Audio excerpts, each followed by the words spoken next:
이번 시간에는 혼자서도 잘 살려면 무의식이 건강해야 된다는 제목으로 말씀을 전합니다. 혼자서도 잘 살려면 무의식을 정의해야 됩니다. 무의식의 상처가 혼자서 잘 사는 것을 방해합니다.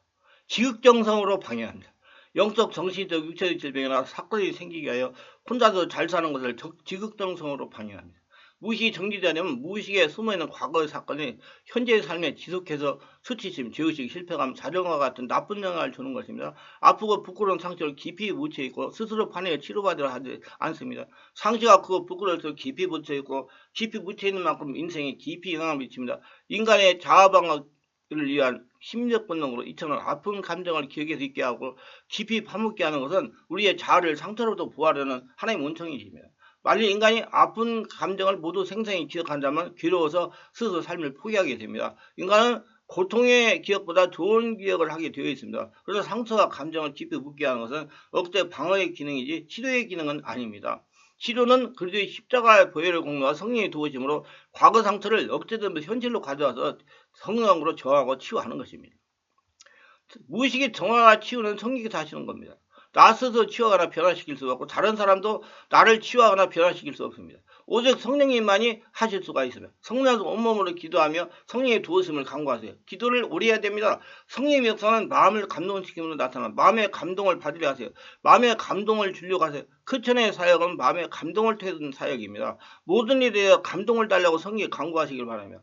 내적 치유를 위한 기도에 성령의 감동이 임하게 하시기를 바랍니다. 이런 기도가 되게 하세요. 자꾸 이러한 기도를 하세요. 이러한 기도에 훈련을 하세요. 머리에 손을 얹고 기도하고 가슴에 손을 얹고 기도하세요. 입술로 기도하고 마음으로 기도하세요.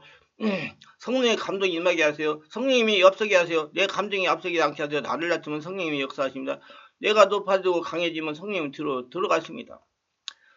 자, 성령으로 찾아내 치유할 무의식의 상처는 이렇습니다. 유아 때 잦은 질병으로 고통을 당하는 경우입니다. 유아 때 소년기에 잦은 질병으로 고생하시는 분들이 어린이 때 마음의 질병과 상처로 고생을 많이 당하는 것을 봅니다. 이런 분들을 내적 치유하다가 성령님 장악하면 병원에서 고통을 당하는 행동을 그대로 하는 경우를 많이 봅니다. 질병으로 꽁꽁 앓던 소리를 내는 경우가 많았습니다. 이별로 인한 고아로 지내는 분들의 상처가 많습니다. 부모와 이별해 친척집에 자랐거나 고아에서 자란 경우 무의식의 분노와 증오심이 많아서 내장기관에 약한 경우가 많이 있습니다. 특히 심장이 약합니다. 심장과 연관된 내장기관에 질병이 많이 생깁니다. 저는 부모가 죽거나 이혼하여 고아원과 친척집에 자란 사람들이 상처로 인해 위궤양과 감염성 대장염으로 고생하는 사람을 많이 치유하여 보았습니다. 부모와 떨어져 지내는 상처를 받습니다. 부모가 바쁜 생활로 다른 사람이 길어져 있다면 상처를 받을 수가 있고, 이거 아주 큰 상처로 인생이 완전히 꼬여버릴 수도 있습니다. 난 그런 자매들을 많이 봤어요. 미리 치유하여 예방하는 예방시장이 좋습니다. 저는 부모가 돈 하면서 돈을 벌기 위해서 자식을 다른 사람에게 기르겠는데 자식이 나중에 정신적인 질환으로 사람들 못하게 하는 것도 많이 치유하여 봤습니다. 부모의 무관심에서 자라도 상처가 됩니다. 부모의 무관심에서 자라는 사람의 경우 부모에게 관심을 가지려고 노력을 많이 합니다. 가정에서는 부모에게, 직장에서는 상사에게 아부를 잘하는 사람이 되어 항상 동료들로부터 왕따 문제를 가지고 사는 사람이 될 소지가 많습니다.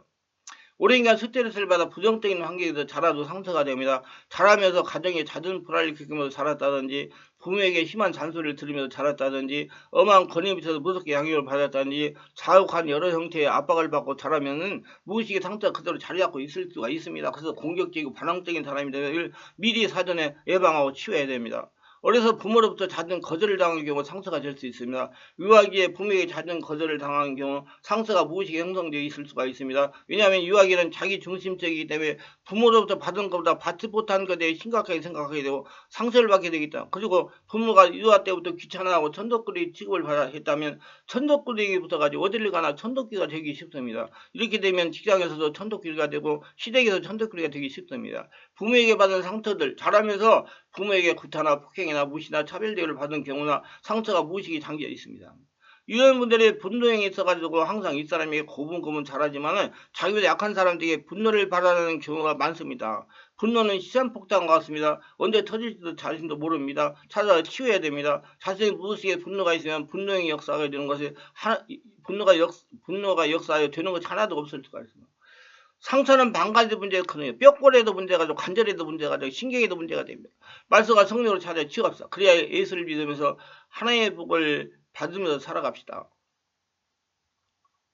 자주 심한 질병으로 고통을 당하는 사시는 경우입니다. 이는 태중에서나 유아시대에 상처가 있었던 사람일 수가 있습니다.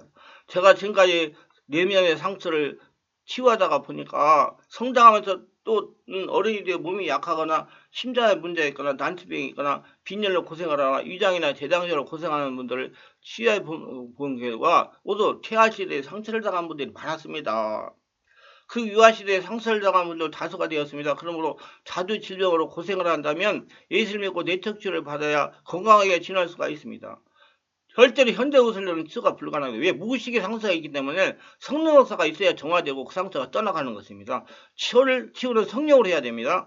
그래서 이별 사건을 당한 경우 어려서 부모가 이혼했거나 죽거나 이민을 갔거나 친척집에서 자랐거나 고아에서 자란 경우 무의식의 분노행위 자리하고 있습니다. 부모에게 버림을 당하거나 부모가 행방불이 되어 고아에 자랐을 경우에 부모를 향한 분노가 무의식이 자리잡고 있어서 믿음 생활이나 사회생활을 제대로 할 수 없는 분들이 있습니다. 저는 10년이 넘도록 내적체 사고를 하면서 상가와 취업원들 중에 부모님들을 향한 분노의 영이 무의식이 있어서 고통을 당하는 경우를 많이 봤습니다. 만약에 이 말씀을 듣는 분 중에 이런 분이 계시다면 미리 말씀과 성령 역사, 영적 치유를 전문하는 곳에 가서 내적 치유를 받는 것이 좋습니다. 예방신앙하는 것이. 자기 여러 가지 영혼적 관리에도 좋습니다.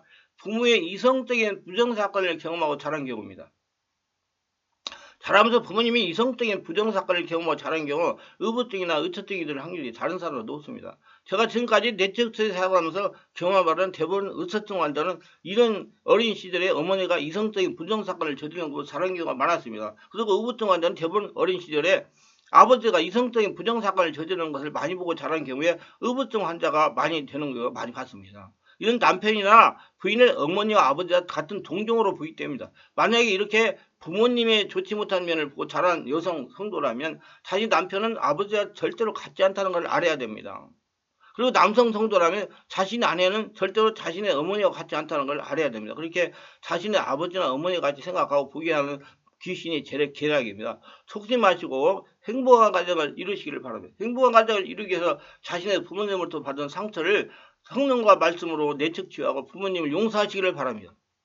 어려서 가정불화를 많이 겪고 자라는 경우, 어려서 부모님들이 부부싸움을 하는 경우, 많이 보고 자라는 경우 성도가 불안과 두려움과 상처로 고생을 많이 하는 겁니다. 이런 분들이 부모가 싸울 때 무서워서 밖으로 도망가서 싸움이 끝날 때까지 기다리다가 초스 떨고 두리며 사로잡혀서 고생하는 분들이 있습니다. 이런 분들을 내적 치유할 때 성령으로 자하게 되면 그때 밖에서 추워서 두리며 떠는 모습 그대로 몸을 오그라들고 떨고 있습니다. 제가 내적 치유 사역할 때 나이가 50이 되신 분이 그런 모습을 하고 떨고 있으면서 정말 마음이 아프고 그때 당시의 상황을 이해할 수가 있었습니다.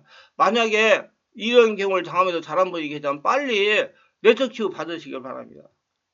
예수 믿어야 성령으로 받아야 돼. 치유는 빨리수록 좋대요. 어려서 물질로 고통을 당하면서 자라면 돈 하다가 어느 정도 형편이 불려서 살만하면 질병으로 고생하는 경우가 많이 봅니다. 왜 뼈골에 근육에 피에 독소가 쌓여가지고 그래요. 이런 분들도 빨리 치유받는 것이 자신의 건강을 위해서 장수를 위해서 건강하게 지내기 위해서 혼자 살기 위해서 좋습니다. 어려서 물이나 불이나 교통사고 천재지변을 당한 경우입니다.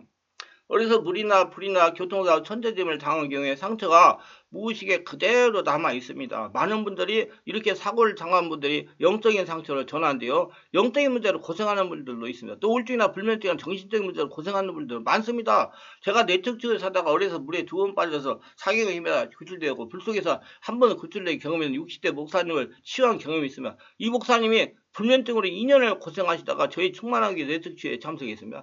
여러 곳을 다녔지만 치유를 받으려고 했지만 불면증을 치유하지 못하다가 국민일보 광고를 보고 참석하기 시작했습니다. 몇 개월 동안 열심히 다니면서 능력과 치유를 받았습니다. 그런데 어느 날 아마 밖에 날씨가 영하 8도 정도 내려갈 때인데 집회를 마치고 집으로 가시려고 하는데 제가 보니까 땀을 비가 내리듯 흘리면서 몸을 가는지 못하는 겁니다. 그래서 제가 그냥 가시면 안 된다고 잠시 안정을 쳐 가시라고 의자에 앉겠습니다. 그리고 머리에 설고 기도했습니다. 그래서 성령께서 이렇게 감동하시는 거죠. 어려서 심하게 놀란 일이 있다. 본인이 한번 모르라. 그래서 내가 그 본인 목사님 보고 어렸을 때 심하게 놀란 일이 있는지 생각해 보라고 해서 그때 한참을 놀라고 생각하는데 목사님 이제 알았습니다. 생각났습니다. 제가 물에 2번 빠져서 죽을 뻔했는데 하나님의 은혜로 살아 나왔습니다. 그리고 불에도 한번 들어가서 타 죽을 뻔했습니다. 그래서 제가 안수를 해야 돼. 성령이 임하소서, 성령이 사로잡아서 불속에 집어넣고 물속에 집어넣고 죽이려 했던 더러운 귀신아, 내가 예수님 명하노니 정체를 밝혀라, 나와라. 정체를 밝혀라, 정체를 밝혀라, 나와라. 그러니까 막 벌벌벌벌 떨면서 발작하다가 울면서 귀신이 떠나갔습니다. 귀신을 쫓아내고 나서 2년 동안 고통당하는 불면증을 치유받았습니다. 우리 모두 미리미리 치유받아가지고 혼자서도 건강하게 잘 지낼 수 있게 120살까지 잘 지내서 하나님의 살아계심을 증명 선포하시는 저와 여러분 되시기를 바랍니다. 말씀이 유익하셨다면 구독, 좋아요를 부탁합니다. 감사합니다.